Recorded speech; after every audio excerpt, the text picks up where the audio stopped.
açık aytayın, gerek bolsa özüm bul işti жасаттыргам. Анткени абый билесиздер, убагында Акаев айткан, коррупция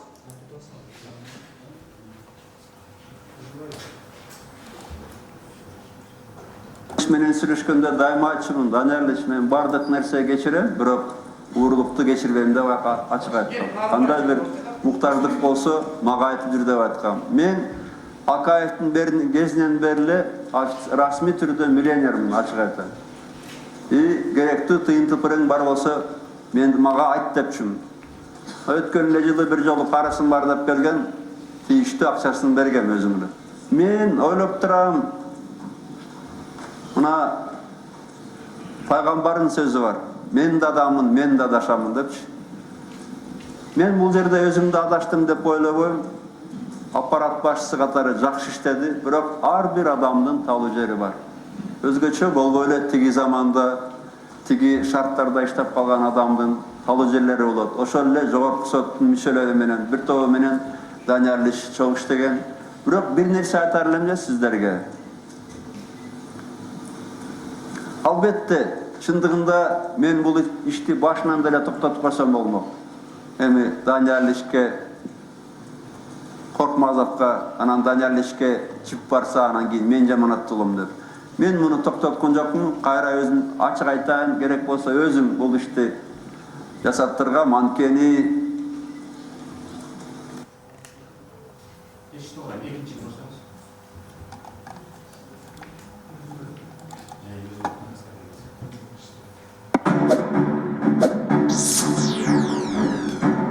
когда я сказал, почему ты, Өмурбек Токтогулович, не достраиваешь торговый центр, говорю, тут же был стадион, инструментальщик. Зачем тогда, ты, говорю, загубил стадион? Он попросил меня и там помочь. И там я ему помог получить в суммах около 2 миллиардов сомов.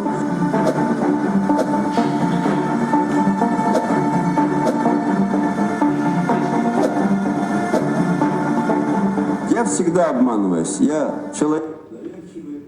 Урматтуу комиссиянын мүчөлөрү, ушул эки факт кызмат абалын кыянаттык менен пайдаланууга жатабы, жатпайбы? Биз муну юрист эксперттерге берели, ошолордун тыянагынын негизинде гана добуштабыз. Анда биринчи бөлүк боюнча урматтуу комиссиянын мүчөлөрү баары жетиштүү дейм. Себеби Дастан Исламович берген катта факты да бар, мыйзам бузуу да бар, тиешелүү негиздери да бар. Суроо берем десеңиздер, убакыт бар. Мен ошо айтпашым болом, кишилер бириле. Эме үчүн микрофонго 1 мүнөт анда. Кубанычбек Кадыров, урматтуу комиссия мүчөлөрү, сиздерге сунуш кылат элем, күч түзүмдөрүнө суранат элем. Атамбаев өзүнүн интервьюсунда айткан, мен күч түзүмдөрүнө, башчыларына $10.000 айлык акы берип турчумун ай сайын деден. Өзү президент болуп турганда $2.000 жетпеген айлык алса, $10.000 кайдан келип атат? Бул $100.000 да кетип атат ай сайын. Ошон үчүн бул жана коррупционный ТЭЦтен келген, может башкадан келген акчалар болушу мүмкүн коррупциялык жол менен. Ошон үчүн текшеришиңиздерди суранам. Рахмат. Бул эгерде катта жанагы 9 аргументте бар болсо, биз кароого акыбыз бар. Эгерде 9 фактыда жок болсо, кароого акыбыз жок биз. Урматтуу комиссия мүчөлөрү, байкоочуна сунуш бере албайт. Сунушту комиссия мүчөлөрү берет.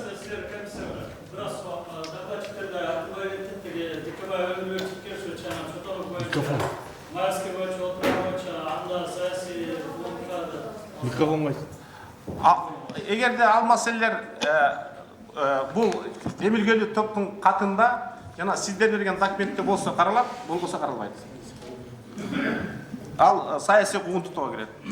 Урматтуу комиссия мүчөлөрү, анда экинчи бөлүккө өтсөк, бияка ошол экинчи бөлүк боюнча ушу Кыргызстандагы иликтөө мамлекеттик органдын өкүлдөрү чакырылган. Мен сиздерди тааныштырып койсом, анан ар бир факты боюнча биз турсак.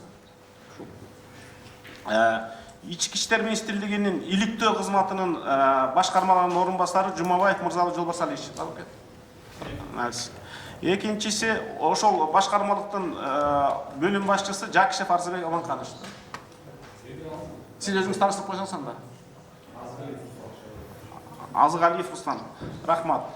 Андан кийинки чалгындоо кызматынын орун басары Абдрахманова Дамира Сулайман. Рахмат. Чалгындоо кызматынын бөлүм башчысы Шабнаналиев Кубат Токтобекович. Рахмат. Улуттук коопсуздук комитетинин иликтөө башкармасынын орун басары Самидин уулу Сагынбек, АКСтин директорунун орун басары Кожонов Талант Акунович. Рахмат, биз генералдык прокуратуранын өкүлдүгүн чакырган жокпуз. Себеби анда биздин калыс акыйкат иш алып барганыбызга кедерги тийип калат. Себеби алар биздин корутундага баа беришкен. Анда бүгүнкү демилгелчи топтун катындагы биринчи фактынан биз баштасак, мен окусам, сиздер айтып берсеңиздер, ошол кайсы кызматта, ички иштер министрлигиндеби, АКСтеби, же Финполициядабы. И чын эле ушул факты боюнча аты аталып жаткан адам шектүү деген негиз барбы? Жана бул оор кылмышка киреби, же жеңил кылмышка киреби, же өтө оор кылмышка киреби? Биринчи мурда Кыргыз Республикасынын премьер-министринин кызмат ордунда иштеп жатып, өзүнүн кызматтык абалынан пайдалануу менен Россия Федерациясынын 123 жаранына ок атуучу курал тапшырган. Ал куралдар Кыргыз Республикасынын өнүктүрүүгө кошкон зор салым үчүн берилиш керек эле. Бирок ал адамдардын 99% Кыргыз Республикасында болушкан эмес. Ал тургай алардын арасында уюшкан кылмыштуу топтордун өкүлдөрү да бар дейт. Бул кайсы органда тергөөдө? Сиздерде эмеспи? Ички иштер министрлиги. Бизде бул факт азыркы күндө тергөөлдө жок. Тергөөдө жок. Катары кайсыңыз? Тергөөдө жок.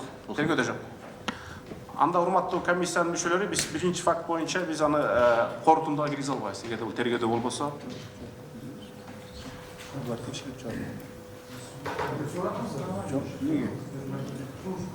Азыр биз саат 6-да өзүбүздүн жыйын болот, ошону чечебиз. Менимче эгерде эч тергөөдө жок болбосо, ага Атамбаевдин тиешеси жок болсо, биз анда киргизе албайбыз. Экинчи маселе. Алмаз Шайшенович Атамбаевдин Кой Таш айылында жайгашкан жер участогу Кыргыз Республикасынын мыйзамдарында белгиленген мөөнөттөрдү жана шарттарды сактабай алынган дейт. Бул тергөө кимде?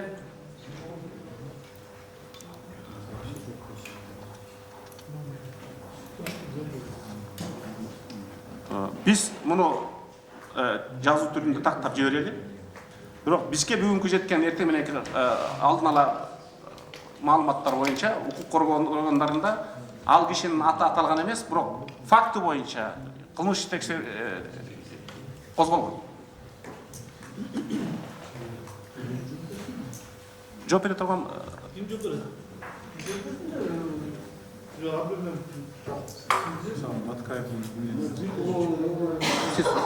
Az üçüncü, Алмаз Шайшенович Атамбаевдин тикелей көзөмөлдүү координациясы жана тапшырмасы боюнча Батукаевдин мыйзамсыз бошотулушунун уюштурулгандыгын коррупциялык жол менен жасалган жана мыйзамсыз сыйлык алынган деп ойлойбуз. Бул иш кимде?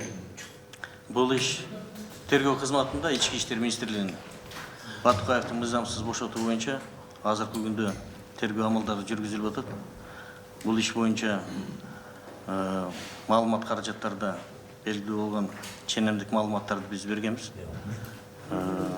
Бир топ министрликтердин жетекчилеринин үстүнөн, кызматкерлеринин үстүнөн азыркы күндө юридикалык баа берүү үчүн тергөө иштери жүргүзүлүп, азыр текшерүүдө. Аяга эксперт тиешеси барбы? Азыркы фактылар процесстин жүрүшүндө. Дагы бир жолу кайталып коесузбу суроосу? Сиздер азыр тергөө иштерин жүргүзүп атасыздар да. Ошондо экс-президенттин аты аталып атабы? Тергөө учурунда бизде мурунку өкмөттүн вице-премьер-министри Шамиль Атаханов боюнча биз текшерүүлөр жүргүзүп туруп, ал өзүнүн сурак протоколунда көрсөтүп кетип атат. Ушул бошотууга Атамбаевдин катышы бар, тапшырма берилген деп. Түшүнүктүү, жетиштүү. Төртүнчү маселе. 2011-жылдын 1-августунда Кыргыз Республикасынын өкмөтүнүн 438 токтоо менен Чүй областынын Алабин районунун Байтек айылынын өкмөтүнүн жалпы аянты 35 гектар жерди жер түскөн жер участогу айыл чаржыма багытындагы жерлердин категориясынан калктуу конуштардын жеринин категориясына Каттеш шаарча куруу алдында которулган. Жогоруда көрсөтүлгөн жер участокторун трансформациялоодо жер участокторун категориясына которууда мораторий белгиленген Кыргыз Республикасынын ченемдик укук актылары бузулушуна жол берилген. Бул иш боюнча кайсы тергөө органында? Урматтуу тергөө органдары.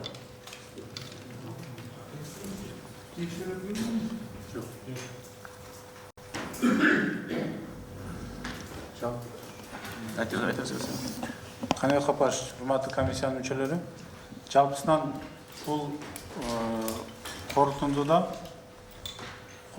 эмес, депутат Демиргел тобунда бул фактылар көрсөтүлгөн да. Ушул фактылардын кээ бирлери тергөө органдарда барбы? Эгер бар болгон болсо, ал боюнча тиешелүү жаза процессуалдык нормалардын негизинде тергөө амалдарын жүргүзүүгө тийиш деген маселе болуп атат да. Ал эми жок болсо, аны дагы кошумча РППга каттап, тергөө амалдарын жүргүзүп, анан баа берүүгө жатат да. Ошондуктан биз сурай берейинби? Бар болсо бар, жок болсо аны териштирип, карап анан корутунду боюнча өзүңөрдүн пикириңерди билдиресиңер. Бул негизинен коррупциялык иштерди биз эртең карашыбыз керек болчу. Бирок жанагы саясий куугунтуктуу иштердин эрте бүтүп калганына байланыштуу. Бүгүн ошон үчүн алардын көбү чакырылган эмес, эртең тактап да чакырабыз. Бүгүн могул эпизоддор боюнча сурайлы, кимдер келсе ошолордун жооп алалы, калгандарын эртең саат 10-да улантабыз. Кане Капаш, ушу тиешелүү органдардын жетекчилери келсин да жооп берсин, анан мындай болуп атпайбы? Баксаңыз, бүт баарын генералдык прокуратура билет. Бирок мен чакырайын десем, сиздер айттыңыздар, генералдык прокуратураны чакырсаңыздар, анда бүгүнгү таасир болуп калат деп. Мен ошон үчүн аны чакырган жокмун. Эртең бул ишке тиешенин баары керек. Могу эпизоддор менен өтө берели, тиешелүүсү бар болсо азыр жооп берет, жоктор эртең жооп берет. Дагы эле кийинкиси 5-чи факт, айрым кызматчылардын дастан акционерлик коомунун жана мамлекеттик органдардын кызмат адамдарынын көмөгү менен Атамбаев бүгүнкү Аламин районунун Кой Таш айылында куруп алган үйүнө мыйзамсыз ээлик кылып жер участогу менен кошо пайдаланууда. Дагы эле жер боюнча экен. Муну эртең жоолот окшойбуз. Кане Капаш, ошо экөөнү объединить этиш керек да. Бир эле. Үчөө, ошону бир. Жок, могу ушул именно 2 менен 5 экөө бир эле темада бир обвинение. Эртең тийиштүү органдар даярданып келсин. Бизде ошол жер маселесинде гана жооптуу иликтүү органдарды таба алган жокпуз. Кийинки маселе Алмаз Атамбаевдин 2010-2018 жылдардагы бирдиктүү салыктык декларацияларын иликтөөдө Атамбаевдин 2017 жылдагы декларациясында С. Пархатиден 54 миллион сом өлчөмүндө алынган кирешесинин чагылдыргандыгы белгиленген. Башкача айтканда, Пархати форум ОФ жоопкерчиликтенген коомунан Атамбаевга сатып алган. Ошол эле мезгилде Пархати 16 жылдын 16 январынан тартып Хуасин инвестициялык компаниясынын уюштуусу болуп саналат.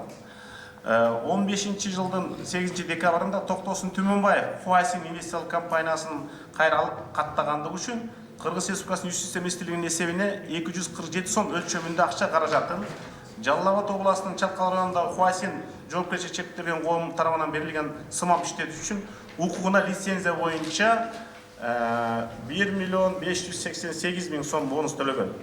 Башкача айтканда, аталган факт Пархатинин жана Түмөнбаевдин аффилдештирилген адамдар экендигин тастыктап турат. Түмөнбаевдин өзү Жалал Абад областынын Чалкал районундагы Кассан кен чыккан жеринде сымап иштетүү укугуна лицензиясы бар Терексай жаштары жоопкерчилиги чектелген коомдун жетекчиси болуп саналат. Ал эми Базнис-Нур Тинзан эл аралык соода компаниясы АК Петролиум жоопкерчилиги чектелген коом жана Элмуратова Чолпан Адиназировна Терексай жаштар жоопкерчилиги коомдун уюштуруусу болуп саналышат.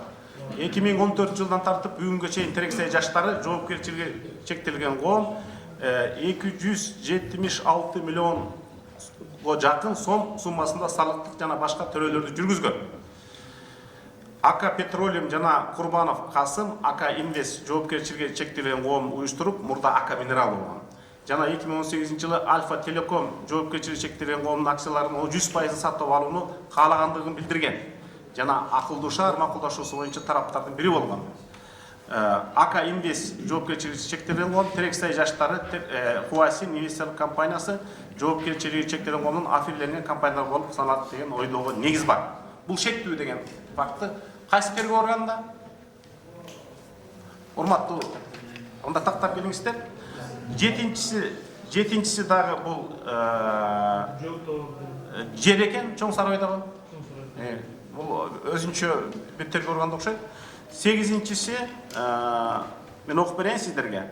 Кыргыз Республикасынын башкы прокуратурасы тарабынан, Кыргыз Республикасынын энергетика жана өнөр министрлигинен, Кыргыз Республикасынын финансы министрлигинен, Кыргыз Республикасынын юстиция министрлигинен, электростанциялар ачык акчанын коомунун кызмат адамдарына жана башка адамдарга карата алар тарабынан атайлап жасалган аракеттердин жыйынтыгында мамлекеттин жана коомдун кызыкчылыктарына каршы өзгөчө ири өлчөмдө зыян келтирген Бишкек шаарынын жылуулук электр борборун модернизациялоо долбооруна даярдоодо, кол коюуда жана ишке ашырууда коррупция фактысы боюнча Кыргыз Республикасынын жазык кодексинин 300-беренесинин 1-бөлүгүндө каралган кылмыш белгилери боюнча жазык иш козголгон.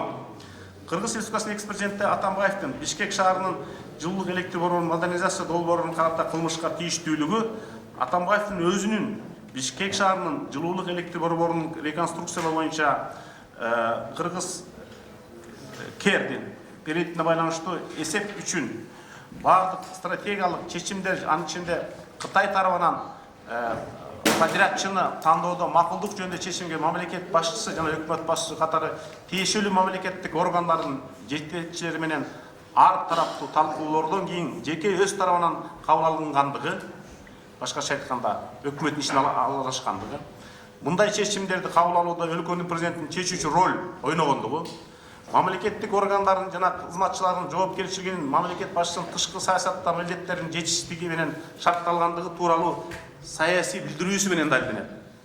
Натыйжада мамлекеттик кызыкчылыктарга өзгөчө ири өлчөмдө зыян келтирилген.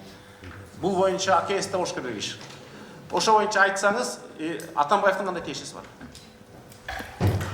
Саламатсыздарбы, урматтуу комиссиянын мүчөлөрү. ГКМБдан Самидин уулу Сагынбек. Бул факт РППга катталып, бүгүнкү күндө башкы прокуратурага жөнөтүлгөн тергөөнү уюштуруу үчүн 319-берене коррупция белгилери менен экс-президенттин тиешеси бар деп материалдар бөлүнүп, атайын РППга катталып, башкы прокуратурага жөнөтүлгөн. Рахмат, жетиштүү эми урматтуу комиссия.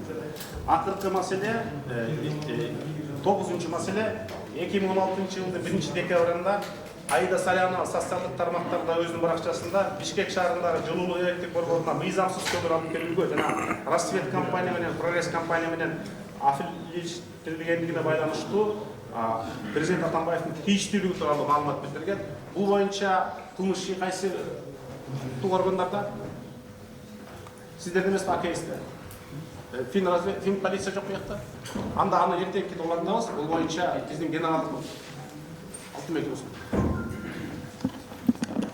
Канат Капашевич, сиз өткөн жумада биз комиссия түзүлгөндө ошо тиешелүү органдарга кат жөнөттүк дедиңиз эле, могу жогорку обвинениялар боюнча. Анан эми азыр ошол орун басарлары ооба бул иш бар же жок деп айтып коюшту. Биз муну кагаз катары биздин ишибизге дагы мындай тиркей албайбыз. Булардан официалдуу кат келсе, анан ошол менен иш алып баралы.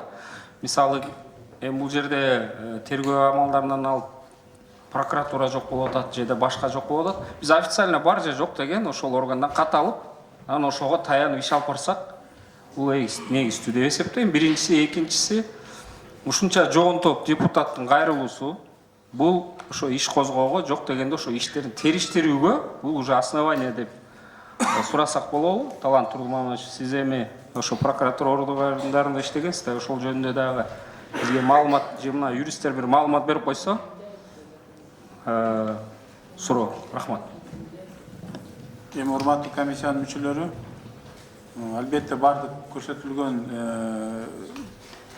чоң топ 40-тан ашык депутаттын көрсөтүлгөн көтөргөн демилгесинде бул фактылар көрсөтүлгөн.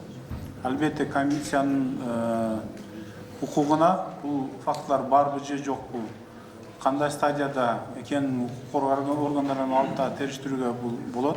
Андан ашыкча болбойт деп ойлойм. Ошондуктан мен дагы айтат элем, ошол эртеңки күнгө ошол көрсөтүлгөн фактылар боюнча эгерде укук коргоо органдарында тиешелүү материалдар болсо, келип комиссияга дагы маалымат берип койсоңуздар жакшы болот эле. Урматтуу Алтынбек мырза, сиздин айтканыңыз өң туура. Биз биринчи жолу отурумду жума күнү өткөздүк. Ишемби жекшемби күндөрү иш күнү эмес. Биз катты бүгүн жөнөттүк. Калган бүгүн биз 9 маселе койгонбуз. 9 маселенин 4-өнө жооп алдык. Калган 5-өнө жооп алыш үчүн эртең тийиштүү укук органдарынын жетекчилери менен саат 10-да ишибизди улантабыз. Урматтуу чакырылгандар, урматтуу комиссиянын мүчөлөрү, эгерде дагы кошумча сурооңуздар болсо,